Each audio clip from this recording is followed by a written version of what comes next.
திருத்தணி முருகனுக்கு 1008 பால் அது கூட அபிஷேகம் எடுக்கணும், பக்தர்கள் தரிசனம்.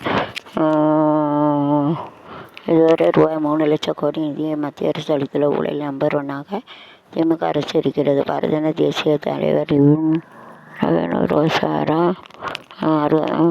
தென்காசியில் மூத்த குடிமக்களிடம் தபால் வாக்கு வெறும் அணி வலிமைகளில் பக்தர் சாமி தரிசனம் மனநிலை குன்றி வெள்ளத்தில் மனவெளி விழா 100% வாக்குப்பதிவு அறிவித்து மூலம் விழிப்புணர்ச்சி மாவட்ட ஆட்சியர் தொடங்கி வைக்கிறார். வடகால் வாக்கில் தண்ணீர் கவிட்டால் தேர்தல் பணி வச்சாக எச்சரிக்கை. முதல்வர் சபா ஒட்டுப்பகுதி சாய்புரம் பள்ளிகளுக்கு நடவடிக்கை கலெக்டர் தென்காசி நிதி நெருக்கடி மாசம் வரும் 30 புகார் அளிக்கணும். பொருளாதார டெப்டி போலீஸ் அதிகாரி சட்டவிரோத தொழில் முடிவாட்டி பகுதி வேலையை உருவாக்க சுந்தரராஜ் வாக்குறுதி. ராமபுரத்தில் உரிய கொண்டு சென்ற 3,30,000 பறக்கும் நடவடிக்கை.